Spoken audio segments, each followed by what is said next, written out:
Bienvenidos, mi nombre es Cecilia Benzal y este es un nuevo programa de Doy Fe.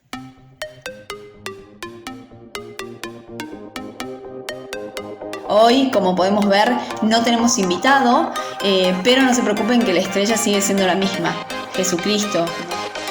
Quiero agradecer a todas las personas que nos siguen, a todos los que se han suscrito a nuestro canal de YouTube en Doy Fe Ceci Benzal, a los que nos siguen en Instagram también en Doy Fe_Ceci Benzal. Allí hicimos esta semana una encuesta preguntando sobre qué temas querían que tratemos en este programa y como resultado vamos a hablar hoy del diezmo. Cuando me propusieron el tema dudé realmente de hacerlo o no, porque es un tema bastante controversial que genera polémica muchas veces, pero a la vez me pareció interesante poder abordarlo tratando de hacerlo de la manera más fiel posible, por supuesto pidiendo la guía del Espíritu Santo para ser clara. Y me parece importante porque este tema es muy utilizado por algunas personas para criticar, para ridiculizar a los cristianos que diezman. Y bueno, por ese motivo decidí abordarlo, ¿no? Muchas veces se quiere hasta ofender a las personas que diezman. Quiero creer yo que es por desconocimiento del tema y no porque la persona directamente sea ruin y quiera realmente hacer sentir mal al otro, ¿no? Siempre quiero tener un corazón así, que no piense tan mal de los demás. Así que bueno, este es el tema que vamos a abordar en el día de hoy.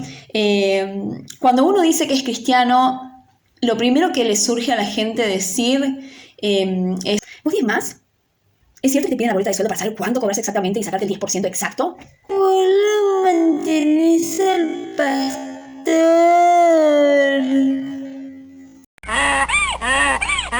Sí, todas esas preguntas son las que surgen. Algunos las hacen, otros se las callan, pero sabemos muy bien lo que piensan. Yo lo sé muy bien porque yo estuve de ese lado también y era exactamente eso lo que yo pensaba. Estoy hablando por mí, porque en mi desconocimiento criticaba muchas cosas sin saber absolutamente nada y probablemente así pase con muchas de las personas que preguntan estas cosas, ¿no? Que les da tanta curiosidad.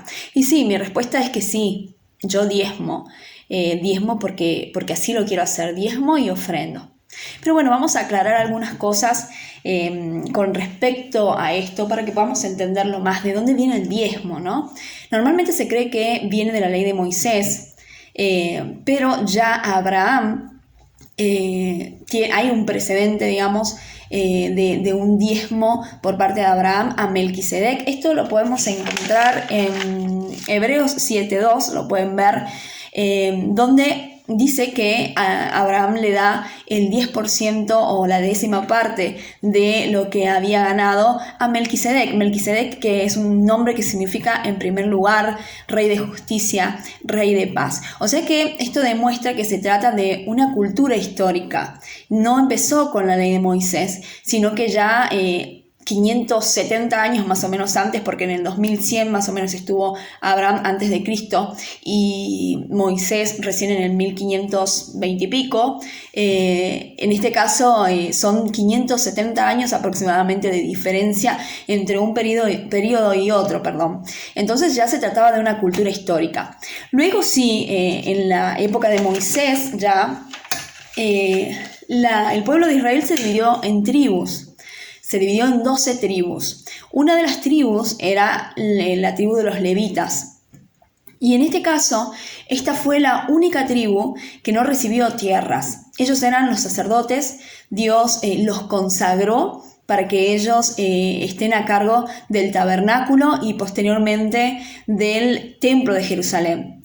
Y era para lo único que tenían. En lo único que tenían que trabajar era en lo correspondiente a las actividades del templo.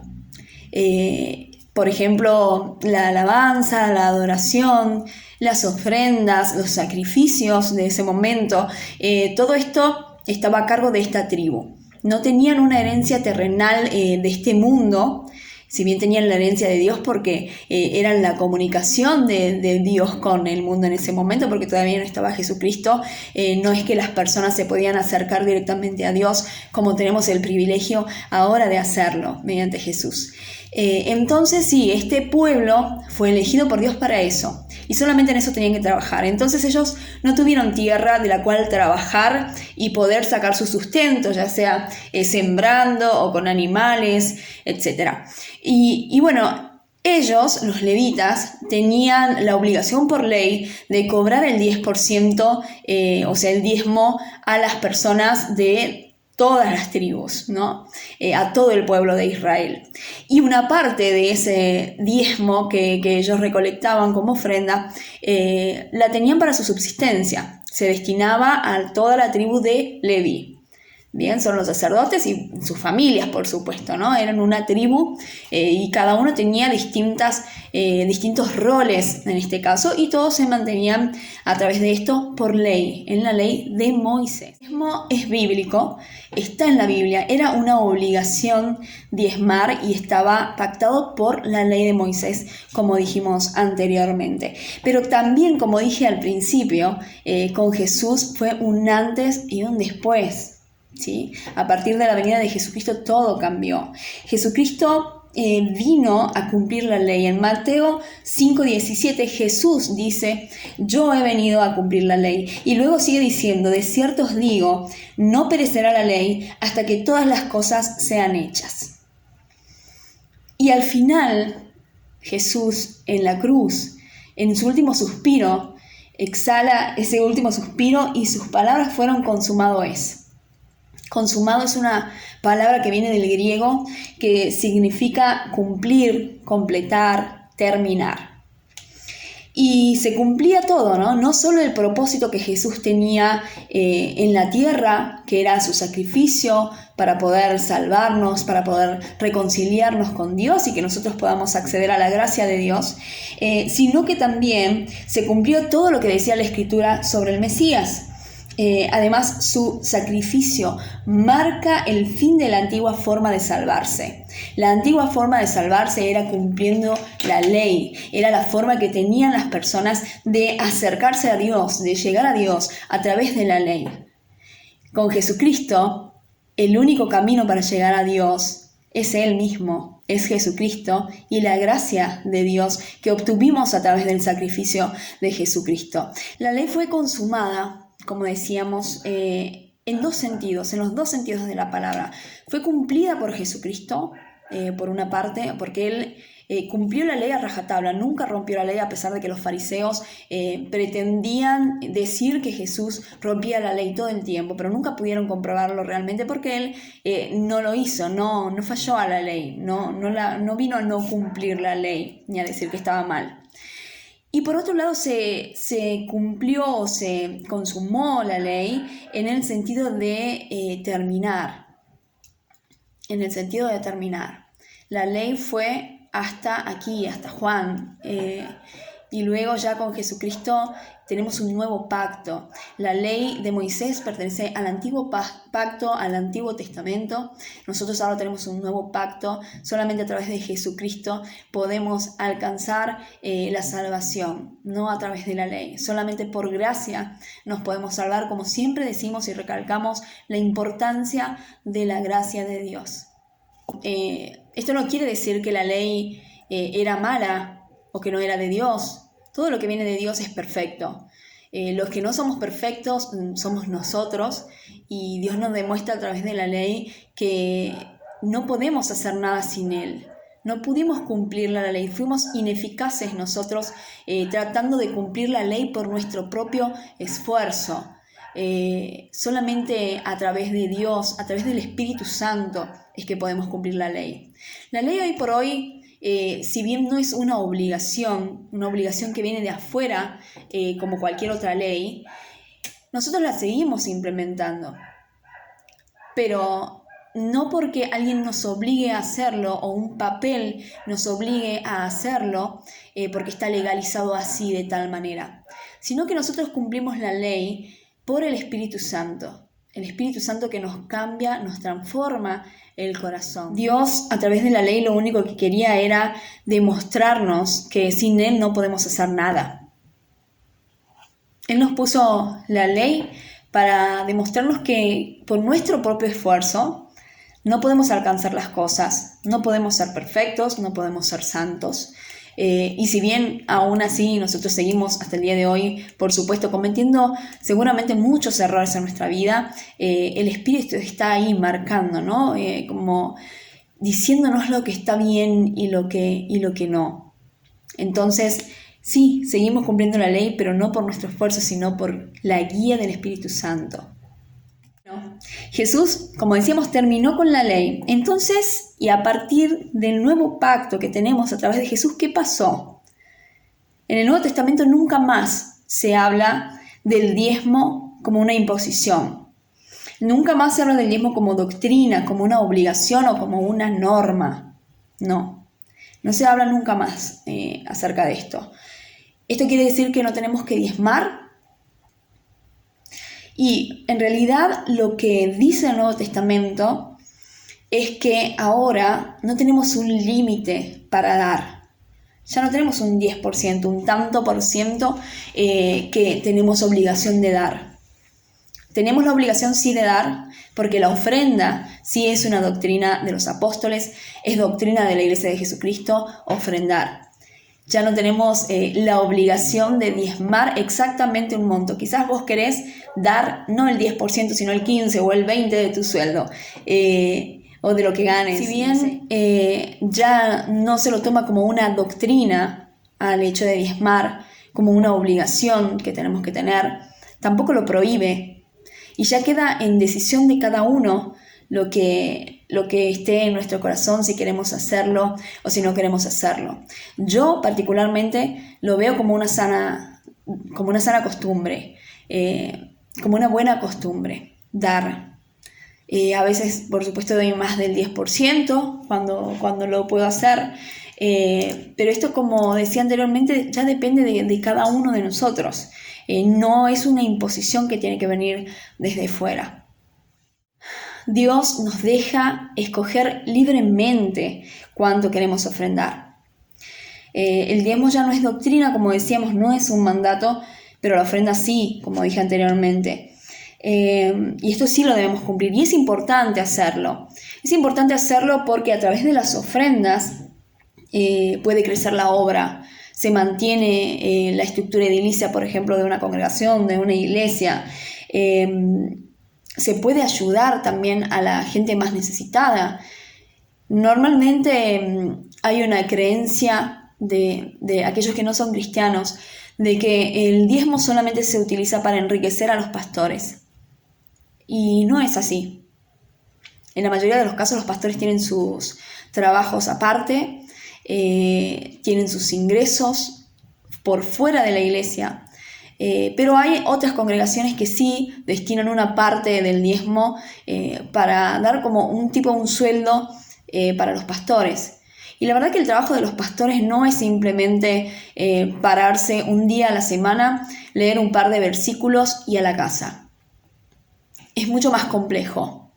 Es llevar adelante a muchas personas que tenemos distintos conflictos, que tenemos distintas necesidades, muchas personas muy tercas que podemos saber en las distintas congregaciones y el pastor normalmente, no sé si será en todos los casos, pero el pastor normalmente está siempre ayudándonos, siempre apoyándonos, siempre escuchándonos, alentándonos, orando por nosotros en cada momento, estudiando cada día más para poder enseñarnos con verdad todo lo que corresponde a la palabra de Dios. Realmente es un trabajo mucho más complejo de lo que la mayoría de la gente piensa y juzga sin saber. Pero esto depende de cada congregación. Cada congregación decide lo que hace con el dinero. En la mayoría de los casos se utiliza para ayudar a mucha gente que está en situaciones económicas desfavorables. Y esto ya no depende de nosotros. Las personas que vamos a una iglesia, que pertenecemos a una iglesia, sabemos que lo que nosotros damos, lo damos para Dios. Sí, obviamente la plata no sube para Dios, pero Él es el dueño del oro y de la plata. Él es el dueño de todas las cosas que tenemos. Los que creemos en Dios realmente, sabemos que las cosas que tenemos son gracias a Él. y nos corresponde devolverle lo que Él nos da y así poder ayudar a otras personas. Y de ahí lo que se haga con el diezmo o no nos corresponde a nosotros cuestionarlo, porque es como cuestionar a Dios directamente. En fin, el punto es que como doctrina el diezmo ya no es una doctrina, no es una doctrina de los apóstoles. Nadie te puede obligar a diezmar. Nadie puede controlarte cuánto diezmas, cuánto cobras para ver si estás diezmando correctamente. Esto no es una doctrina y no hay manera de obligar. Lo que nosotros ofrendemos o diezmemos, en el caso de las personas que quieran seguir diezmando, por supuesto, es lo que salga de nuestro corazón, es lo que nosotros dispongamos en nuestro corazón a dar. Es así, todos podemos diezmar, todos podemos ofrendar, porque Dios siempre nos da algo, no importa cuánto sea la cantidad. Hay un ejemplo en el Nuevo Testamento donde una viuda va y ofrenda en el templo las únicas 2 monedas que tenía, era todo lo que tenía. Una persona pobre, las viudas en ese momento quedaban a la deriva, y la iglesia las tenía que ayudar a salir adelante, ¿no? Y bueno, esta señora va y ofrenda todo lo que tenía, que eran 2 monedas. Y lo hizo con tanta alegría y con tanta fe, tan convencida de lo que estaba haciendo, que esa ofrenda, por más que a los ojos comunes parezca poco, 2 monedas, fue mucho más agradable que cualquier ofrenda que pudiera hacer una persona adinerada y que ofrendase mucha plata. Todos podemos ofrendar, todos podemos diezmar, no es un importe fijo el que todos los meses tenemos que pagar como si fuera la cuota de un club. No, todos lo podemos hacer y es agradable para Dios si nosotros lo hacemos voluntariamente y de corazón. En la segunda carta a los Corintios, en el capítulo 9, versículo 7, dice: Dios ama al dador alegre. No creo que nadie obligado a dar, a ofrendar o a diezmar sea un dador alegre. A nadie le gusta que le obliguen a hacer cosas, ¿no? Entonces, Dios ama al dador alegre, así lo tenemos que hacer. Yo, por ejemplo, diezmo y ofrendo porque así lo deseo. Y cuando no tengo, porque yo no tengo un trabajo fijo, cuando no tengo, no me siento mal por no diezmar o por no ofrendar. En realidad depende de lo que haya en nuestro corazón, ¿no? No nos podemos sentir mal porque no tengamos mucha plata para ofrendar. Es algo que también lo dice en Corintios, en la segunda carta a Corintios dice, también en el versículo 8, en capítulo 8, versículo 12, dice que lo hagamos voluntariamente y prudentemente, no dar lo que no tenemos. No es dar lo que no tenemos y después de ver la luz, de ver el agua, no tener gas. No, tenemos que cumplir también con las obligaciones que tenemos en este mundo y con Dios. Pero no si no tenemos, no sé, para pagar la luz, ir y ofrendar un montón de plata en la iglesia simplemente porque sí, o por quedar bien, o por no sentirnos mal. Lo mismo te vas a sentir mal porque vas a estar preocupada por no poder llegar a fin de mes. En esta segunda carta a los Corintios que estoy nombrando, en el capítulo 9, versículos 6 al 11, se establecen 3 principios que son recomendaciones que le hace Pablo a la iglesia de los Corintios para la ofrenda, ¿no? A la hora de ofrendar. Y está el principio de la siembra y la cosecha. Dice que de acuerdo a la clase y la cantidad de semilla que se siembre, así va a ser la cosecha. Y en este caso quiero que tengamos cuidado con este versículo, porque muchas veces se puede utilizar para manipular a la gente. Se escucha en algunos casos, algunas prédicas donde te animan a diezmar y a dar todo lo que tenés, porque así también vas a recibir tanto. Si vos das tanta plata, vas a recibir tanta plata. Esto no es tan simple. No es así. Sí, en este caso, la mayoría de los casos, aquel que da más, prospera más. no solamente económicamente, ¿no? Sino también espiritualmente sobre todas las cosas. La prosperidad no es solo algo material. Pero también hay ocasiones en las que vamos a pasar situaciones económicas complicadas, puede pasar. Esto no es una regla de tres simples, no es tan sencillo, yo doy esto, vos me das aquello, y no, en realidad no. Puede pasar que pasemos por situaciones en las que estemos apretados económicamente y no porque hayamos diezmado u ofrendado mal, ¿no? Así que, que nada te haga sentir mal en cuanto a la ofrenda, ni te sientas obligado o manipulado de dar tanta cantidad de plata para que vos recibas tal cosa, porque no en todos los casos es así. Más adelante, también en los versículos siguientes, está el principio de la disposición. ¿Qué disposición tenemos a la hora de dar? Que era lo que decíamos anteriormente, de dar alegremente y voluntariamente, ¿no? Sin ninguna obligación, ni sentirnos obligados por nosotros mismos, ni tampoco por alguien externo a nosotros.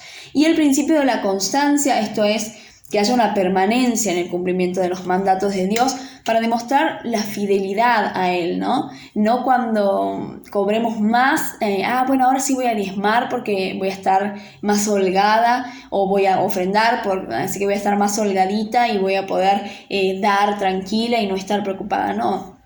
Esto tiene que ser siempre.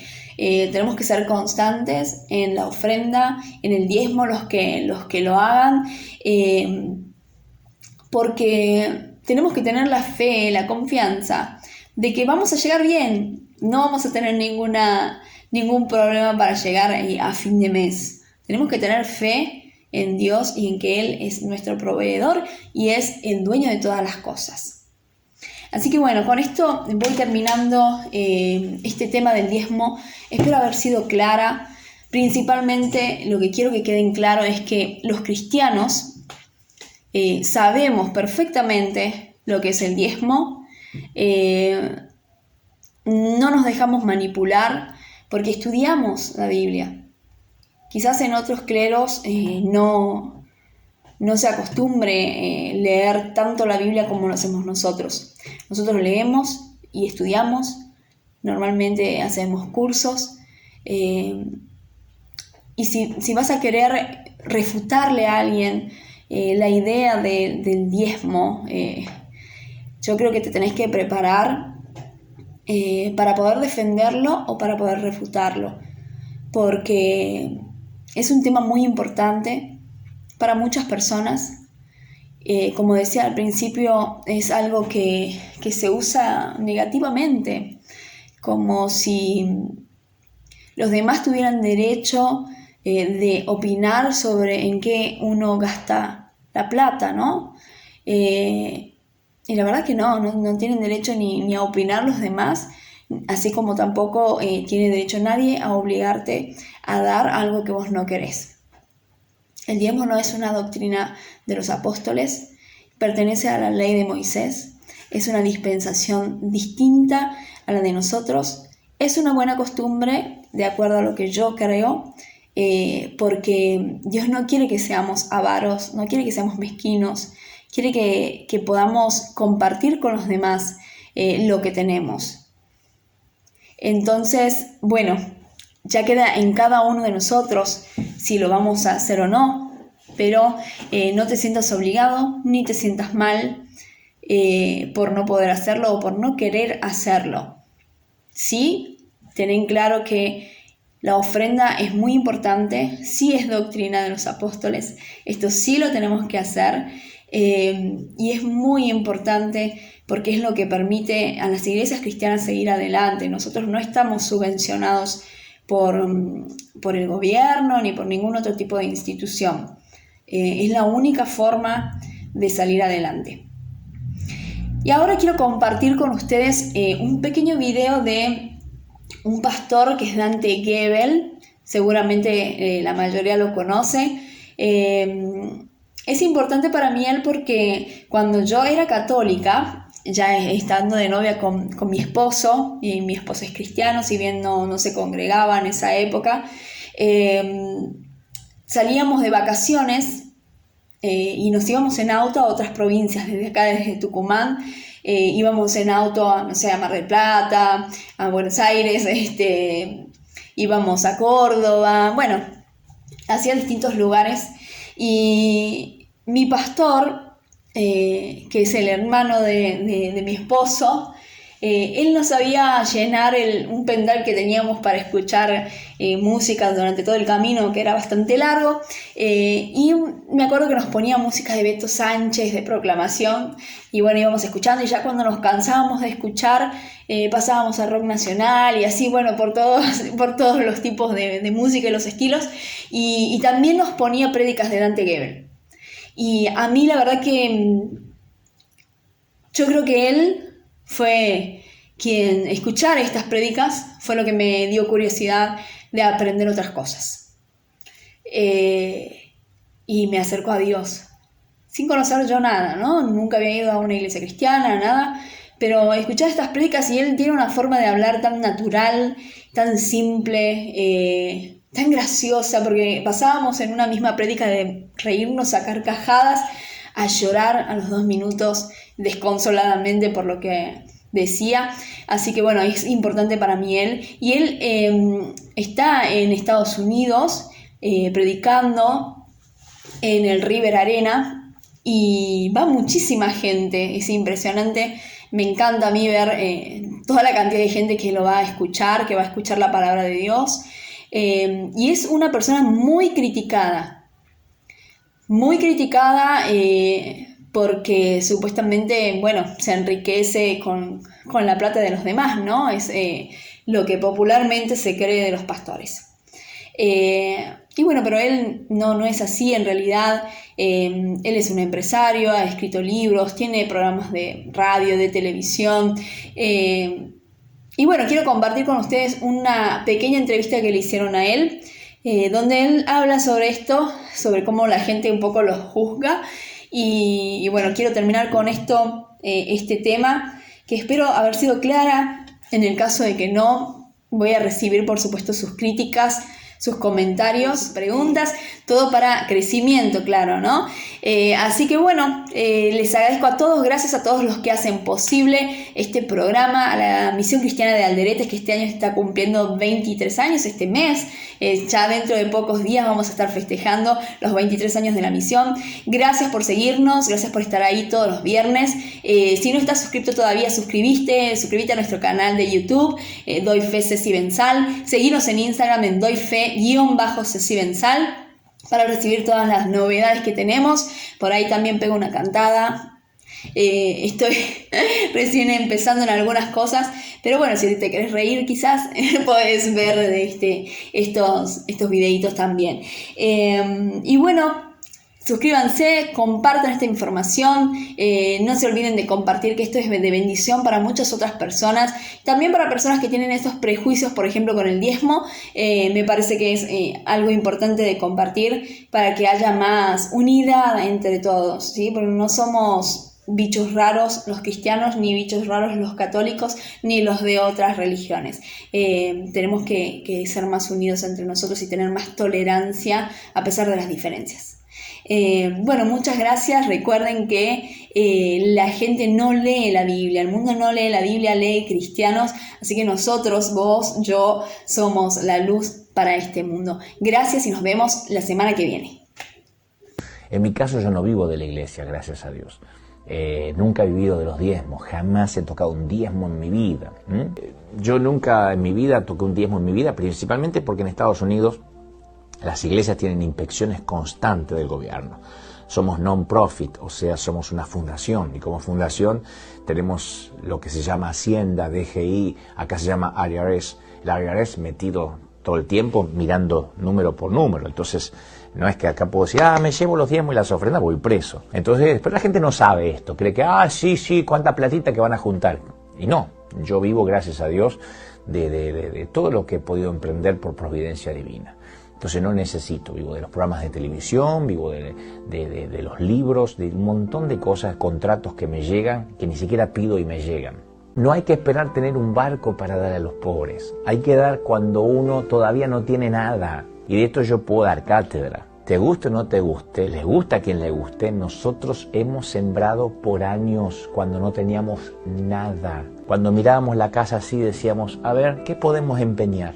Ese televisor lo empeñamos y lo damos para una cruzada. Por años. Los primeros estadios Vélez de Argentina, los primeros estadios River, los primeros Obelisco, Boca, fue meternos y después estar años y años. Yo he estado 1 año y medio, 2 años para pagar un estadio. Entonces me da mucha gracia cuando la gente dice, te estás haciendo rico con el Evangelio. No, nosotros sembramos toda la vida cuando no teníamos nada.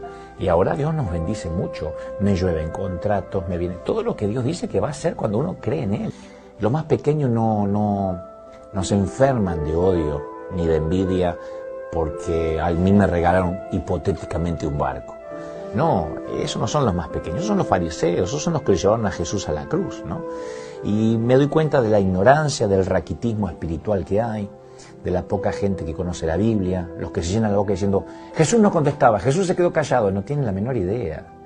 Una cosa que Jesús fue callado a la cruz, a morir por ti, por mí. Otra cosa que digan que Jesús se quedaba callado, que era un pusilánime, cuando Él confrontaba a los religiosos, a los fariseos. Y sí, nosotros tenemos que parecernos a Jesús, porque ahí alguien va a escribir, ¿y que se quiere parecer a Jesús? Claro, hasta en eso algunos no tienen Biblia.